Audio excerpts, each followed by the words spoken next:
রাত 12:01। ঢাকা শহর নিস্তব্ধ, কিন্তু সেই নীরবতার ভিতরে লুকিয়ে থাকা এক অদৃশ্য স্পন্দন।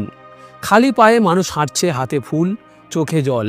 শহীদ মিনারের বেদিতে যখন ফুল পড়ে, তখন সেই ফুল ফুল নয়, পরে ইতিহাসের প্রতি শ্রদ্ধা। 21শে ফেব্রুয়ারি একটা তারিখ, কিন্তু একটি জাতির আত্মপরিচয়ের দিন। এই দিনটি জন্ম নিয়েছিল রক্তের বিনিময়ে। তরুণের বুকের তাজা রক্তে লেখা হয়েছিল ভাষার অধিকার। আজকে আই অ্যাম বাঙালি ডকুমেন্টারিতে আমরা ফিরে যাব সেই সময়ে। কোনো ধর্ম নয়, রাজনীতি নয়, যখন একটি ভাষাকে বাঁচানোর জন্য মানুষ জীবন দিয়েছিল। সাল 1947। 200 বছরের ব্রিটিশ শাসনের অবসান ও দীর্ঘদিন মরণপণ লড়াইয়ের পর ভারত স্বাধীন হলো। কিন্তু যেতে যেতে ব্রিটিশরা ভারতকে ভেঙে দিয়ে গেল। তৈরি হলো দুটো স্বতন্ত্র রাষ্ট্র, ভারত আর পাকিস্তান। বড় অদ্ভুত ছিল এই বিভাজন। ভারতকে মাঝখানে রেখে তার একদিকে তৈরি হলো পূর্ব পাকিস্তান, অপর দিকে হলো পশ্চিম পাকিস্তান। পূর্ব পাকিস্তান মানে এখনকার বাংলাদেশ। ভারত ভাগ হয়েছিল ধর্মীয় সংখ্যাগরিষ্ঠতার ভিত্তিতে। সেদিক থেকে দেখতে গেলে পশ্চিম আর পূর্ব পাকিস্তানের মধ্যে ধর্মীয় মিল ছিল, কিন্তু শুধু এটুকুই ছিল, আর কিছুই ছিল না।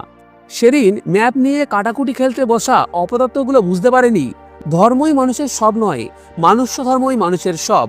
পদ্মা মেঘনার পাড়ে এই বাংলা ভাষাভাষী মানুষগুলির জীবনযাপন, মন মানসিকতা, আর সিন্ধুর তীরে উর্দুভাষী মানুষের মন মানসিকতা ও জীবনযাপন পূর্ব ও পশ্চিমের মতো ঠিক ততটাই ফারাক ছিল। পূর্ব পাকিস্তানের জনসংখ্যার অধিকাংশ ছিল বাংলা ভাষাভাষী। সংখ্যায় তারা প্রায় 56%, কিন্তু রাজনৈতিক ক্ষমতা, প্রশাসন ও সামরিক বাহিনী সব কিছুই নিয়ন্ত্রণ করত পশ্চিম পাকিস্তান। স্বাভাবিকভাবেই তা নিয়ে পূর্ব পাকিস্তানের মানুষের মনে অসন্তোষ ছিল, কারণ তারা স্বাধীন হওয়ায় নিজেদের দেশের ক্ষমতাশালীদের কাছে আবার পরাধীন হয়ে গেছিল। আগুনে ঘি পড়ল যখন 1948 সালে পাকিস্তানের গভর্নর জেনারেল মোহাম্মদ আলী জিন্নাহ ঢাকার রেসকোর্ট ময়দানে ঘোষণা করলেন উর্দুই হবে পাকিস্তানের একমাত্র রাষ্ট্রভাষা। ভাষা তখন শুধু যোগাযোগের মাধ্যম ছিল না, ভাষা ছিল ক্ষমতার প্রতীক। পূর্ব পাকিস্তানের মানুষরা ছিল মূলত বাঙালি। তারা কথা বলতো বাংলায়, পড়াশোনা করতো বাংলায়, চিন্তা করতো বাংলায়। কিন্তু উর্দুকে যখন রাষ্ট্রভাষা করা হয়, তাহলে অফিস, আদালত, স্কুল, কলেজ উর্দুই প্রধান হয়ে উঠত। যারা উর্দুতে পারদর্শী নন, তারা সব জায়গা থেকে বঞ্চিত হতেন। রাতারাতি মানুষ তো একটি ভাষা শিখতে পারে না, তাই কয়েকটা প্রজন্ম বিপদে পড়ে যেত। চাকরি বাকরি, পড়াশোনা সব জায়গাতেই আর বাঙালি তথা বাঙালি সত্তাটাই নষ্ট হয়ে যেত। চর্যাপদ থেকে মঙ্গল কাব্য, রূপকথা থেকে রবীন্দ্রনাথ, কাজী নজরুল সব কিছুই বিস্তৃতির অতলে তলিয়ে যেত, যেটির মানে দাঁড়ায় একজন মানুষের অধিকার হরণ করা। ঠিক যে কারণে এতদিন বাঙালিও পুরো ভারতের সঙ্গে ব্রিটিশদের সঙ্গে লড়াই করেছিল। 1947 সালে উর্দুকে রাষ্ট্রভাষা করার কথা উঠলেই ভাষা নিয়ে পূর্ব পাকিস্তানের মধ্যে প্রতিবাদের আগুন জ্বলতে থাকে। ঢাকা বিশ্ববিদ্যালয়ের পদার্থবিজ্ঞানের অধ্যাপক আব্দুল কাসেমের নেতৃত্বে তৈরি হয় তমুদ্দান মজলিস নামের একটি প্রতিষ্ঠান। প্রথমে এটি সাংস্কৃতিক মঞ্চ হিসাবে কাজ করলেও পরবর্তীকালে ভাষা আন্দোলনের সঙ্গে যুক্ত হয়েছিল এই সংগঠনটি। অন্যদিকে একই সময়ে নুরুল হক ভূঁইয়ার নেতৃত্বে রাষ্ট্রভাষা সংগ্রাম পরিষদ গঠিত হয়। কলেজ, বিশ্ববিদ্যালয় ছাত্রদের পক্ষ থেকে সরকারের কাছে বহু স্মারকলিপি জমা পড়েছিল এই সময়ে, এই মর্মে যে বাংলাকে রাষ্ট্রভাষা স্বীকৃতি দেওয়া হতে হবে। 1948 সালের 20 ফেব্রুয়ারি পাকিস্তানের গণপরিষদের ধীরেন্দ্রনাথ দত্ত বাংলাকে রাষ্ট্রভাষা করার প্রস্তাব উত্থাপন করেন, কিন্তু তা প্রত্যাখ্যাত হয়। ছাত্র সমাজ বুঝতে পারে এই লড়াই সহজে হবে না। গঠিত হয় রাষ্ট্রভাষা সংগ্রাম পরিষদ। ঢাকার রাজপথে শোনা যেতে থাকে রাষ্ট্রভাষা বাংলা চাই। এরপরই শেখ মুজিবুর রহমান, শওকত আলী, কাজী গোলাম, রফিকুল আলম, নুরুল ইসলাম সহ অনেক নেতৃত্ব ঢাকা বিশ্ববিদ্যালয় থেকে ব্যাপক আন্দোলন শুরু করেন। আন্দোলনের প্রতিবাদের জন্য পুলিশ নামানো হলো, লাঠিপেটা করা হলো, বহু মানুষকে গ্রেপ্তার করা হলো, কিন্তু আন্দোলনকারীরা দমলেন না। আন্দোলনকারীদের চাপে তৎকালীন শিক্ষামন্ত্রী আব্দুল হামিদ তিনি পদত্যাগ করলেন। আন্দোলনের তীব্রতা দেখে সরকার সিদ্ধান্ত নিল বাংলাকে রাষ্ট্রভাষা হিসেবে গণ্য করা হবে। কিন্তু স্বীকৃতি দেওয়ার আগেই 1948 সালের সেপ্টেম্বরে মোহাম্মদ আলী জিন্নাহর মৃত্যু হয়। এই প্রসঙ্গটা এরপর একেবারে ধামাচাপা পড়ে যায়। এরপর প্রধানমন্ত্রী হলেন পাকিস্তানের লিয়াকত আলী, যিনি পূর্ব পাকিস্তানের লোকেদের আরবি হরফে বাংলা লিখতে রাজি হলে তাদের একটা সমাধান হতে পারে এই প্রস্তাব রাখেন। কিন্তু পূর্ব পাকিস্তানের লোকেরা এই বিষয়টি মানেননি। 1951 সালে লিয়াকত আলী খুন হন। এরপর পাকিস্তানের প্রধানমন্ত্রী হন খাজা নাজামুদ্দিন, যিনি ছিলেন চরম বাংলা বিরোধী লোক। 1952 সালের 25শে জানুয়ারি একটা সভা থেকে তিনি স্পষ্ট জানিয়ে দেন, উর্দু ছাড়া কোনো ভাষাই পাকিস্তানের রাষ্ট্রভাষা বলে স্বীকার করা হবে না। এতদিনের ধিক ধিক করে জ্বলা আগুনে ঘি পড়ল। গ্রামে গ্রামে, শহরে শহরে, মোড়ে মোড়ে, আনাচে কানাচে, গলিতে গলিতে রোপণ হতে থাকলো এক তীব্র আন্দোলনের বীজ, ভাষা আন্দোলন। সরকারও পিছিয়ে রইল না। ঢাকা শহরে 144 ধারা জারি করা হলো 21শে ফেব্রুয়ারি। সব ধরনের সমাবেশ নিষিদ্ধ, কিন্তু ছাত্ররা সিদ্ধান্ত নেয় তারা এই অন্যায় মানবেন না।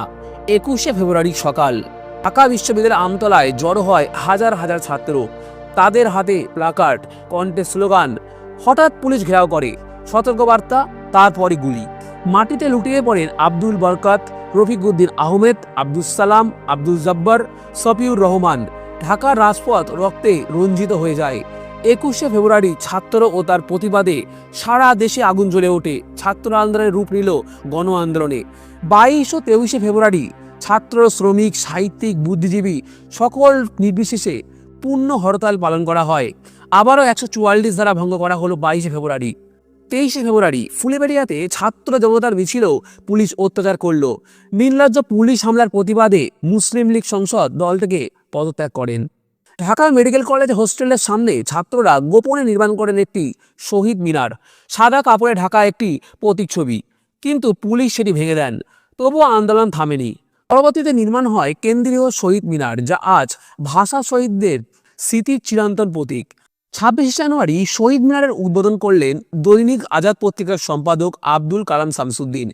ক্রমবর্ধমান এই গণ আন্দোলনের মুখে পাকিস্তানের কেন্দ্রীয় সরকার শেষ পর্যন্ত নত স্বীকার হতে বাধ্য হন এবং 1954 সালের 7ই মে পাকিস্তানের গণপরিষদে বাংলা অন্যতম রাষ্ট্রভাষা হিসাবে গৃহীত হলো। দীর্ঘ সংগ্রামের পর 1956 সালের সংবিধানে 214 নম্বর অনুচ্ছেদে বাংলা ও উর্দুকে রাষ্ট্রভাষা হিসাবে স্বীকৃতি দেওয়া হয়।